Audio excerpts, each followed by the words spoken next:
नमस्कार, मेरा नाम डॉक्टर प्रत्यूष कुमार है और आज हम लोग जिस विषय पर चर्चा करने जा रहे हैं वो पाइल्स है। पाइल्स जिसको हेमोरॉइड्स कहते हैं या बवासीर भी कहते हैं, एक बहुत कॉमन बीमारी है।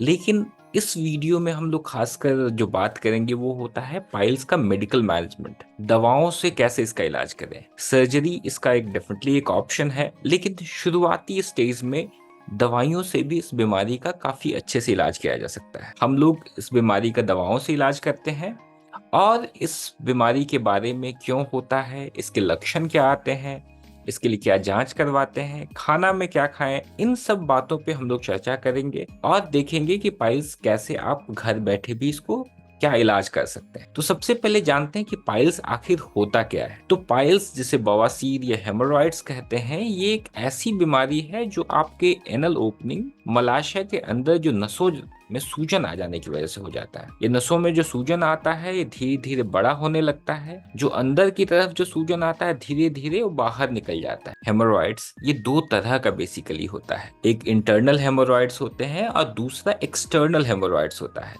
अगर अंदर के हिस्से में अगर ये है तो इसे इंटरनल हेमोरॉइड्स कहते हैं। यही अगर बाहर की तरफ निकल जाता है तो इसे एक्सटर्नल हेमोरॉइड्स कहा जाता है। अमूमन जब पेशेंट्स हमारे पास आते हैं तो उनके लक्षण लगभग एक जैसे रहते हैं। दर्द का होना, ब्लड का लैट्रिन के रास्ते से ब्लड का निकलना, बहुत ज्यादा दर्द होना, इचिंग होना, कुछ मांस जैसा फील होना या पस का निकलना। जब हमें ये डायग्नोसिस हो जाती है कि आखिर ये पाइल्स है, डायग्नोसिस के लिए सिग्मोइडोस्कोपी की जांच होती है, एनोस्कोपी की जांच, क्लिनिकल एग्जामिनेशन से इस बीमारी की डायग्नोसिस कर ली जाती है। सिग्मोइडोस्कोपी से इस बीमारी का एक्सटेंट पता चल जाता है, कितना दूर तक फैला हुआ है। तो इस बीमारी की ग्रेडिंग की जाती है, आखिर ये किस ग्रेड का हेमोरॉइड्स है।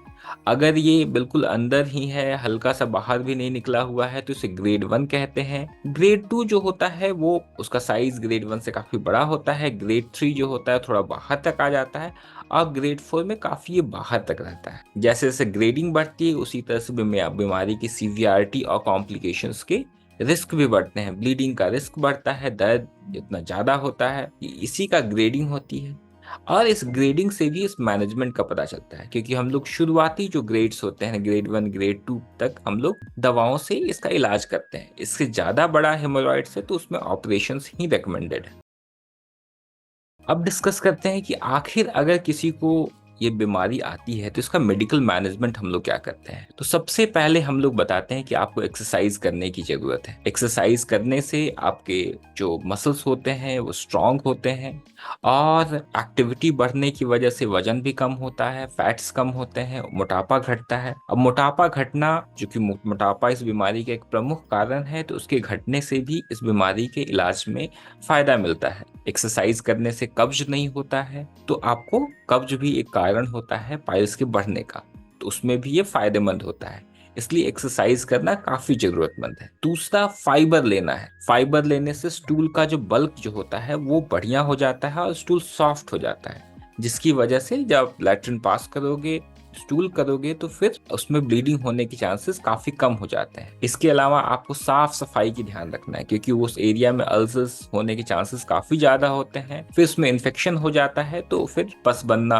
और दूसरे बीमारियां होने के चांसेस बढ़ जाते हैं। इसके अलावा आप सिट्स बात कर सकते हो। सिट्स बात एक तरीका होता है जिसमें आप वार्म वाटर से आप लैट्रिन के रास्ते की सिकाई करते हैं। अगर दर्द ज्यादा हो तो कोल्ड कॉम्प्रेस भी कर सकते हैं। इसमें आप बर्फ से उस एरिया की सिकाई कर सकते हो, 10 से 15 मिनट तक आप उसको सेक सकते हो, जिससे सूजन ये सब कम हो जाता है। इसके अलावा हम लोग टॉपिकल कुछ क्रीम देते हैं जो वहां पे लगाने के लिए होते हैं, जिसमें बेसिकली स्टीरॉयडल क्रीम्स होते हैं जो जहाँ पे सूजन होता है उस सूजन को कम करता है। इसके अलावा भी कुछ दवाइयाँ रहती हैं जो उनकी नसों को सिकुड़ता है और दर्द और पेन और सूजन को खत्म करता है। ये वो चार्ट है जिससे हम लोग को पता चलता है कि आखिर ग्रेड 1 ग्रेड 2 ग्रेड 3 में हम लोग क्या ऑपरेशन या क्या मेडिकल मैनेजमेंट करते हैं। तो जैसा कि मैंने बताया कि डाइट और लाइफस्टाइल तो आपको हर स्टेज में जरूरी होता है। फाइबर ज्यादा होना चाहिए, आपका लैट्रिन सॉफ्ट होना चाहिए, आपको बहुत ज्यादा लैट्रिन करते समय प्रेशर नहीं लगाना है।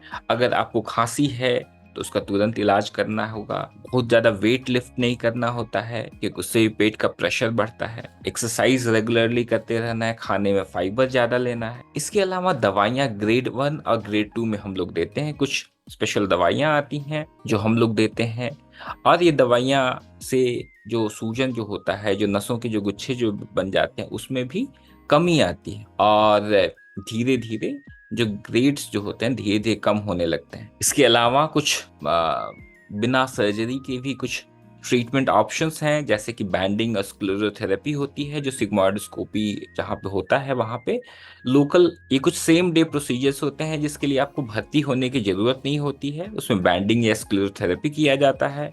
और इसके अलावा सर्जिकल प्रोसीजर्स भी होते हैं जो इस बीमारी में काफी फायदेमंद होते हैं। लेकिन शुरुआती स्टेजेस में आपको अपने खाने पीने पे, एक्सरसाइज पे, स्टूल के कंटेंट पे आपको ध्यान देना है, ताकि इसका स्टूल आपका सॉफ्ट हो। आपका मेडिकेशन यूज करते रहना, इसमें क्रीम्स होती हैं, कुछ दवाइयां होती हैं जो हम लोग देते हैं। ठीक इसी तरह से सिट्स बाथ किया जाता है।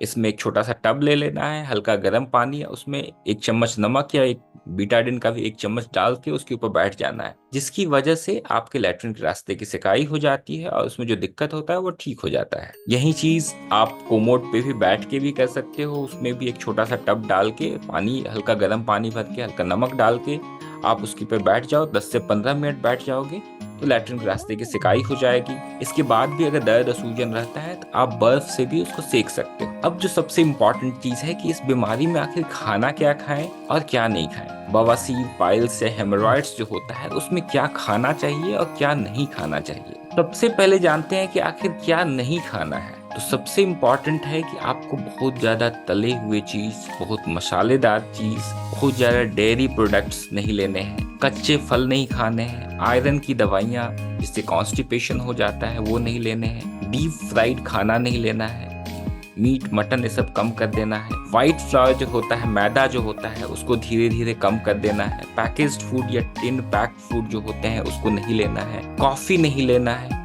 सोडा नहीं लेना है, बहुत सारे नमकीन जो खाद्य पदार्थ होते हैं उसको नहीं लेना है, ब्लैक पेपर नहीं लेना होता है, बहुत ज़्यादा मिर्च नहीं लेना, रेड चिली जो होता है वो नहीं लेना होता है, अदरक, जिंजर ये सब नहीं लेने होते हैं, ब्रेड, वाइट ब्रेड जो होता है उसको नहीं लेना होता है। इन सब चीज़ों को बिल्कुल आपको अवॉइड करना होता है, क्योंकि इन सब चीज़ों को लेने से इसमें ब्लीडिंग के चांस बढ़ जाते हैं। तो खाना क्या है?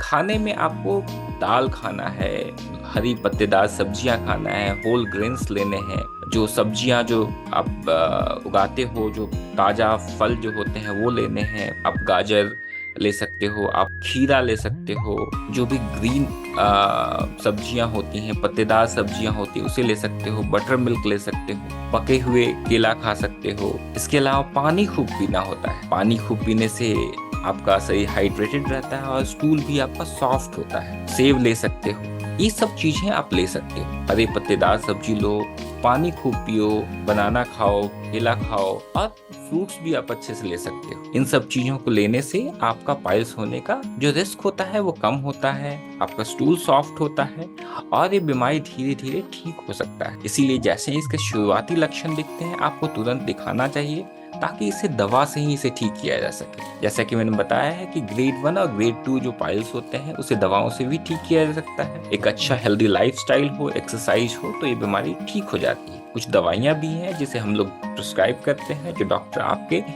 स्टेजेस को देख कर आपको प्रिस्क्राइब करेंगे और उससे भी फायदा मिलेगा। क्रीम्स होते हैं जिसे आपको लगाना होता है ताकि सूजन और दर्द भी कम हो जाए। Thank you.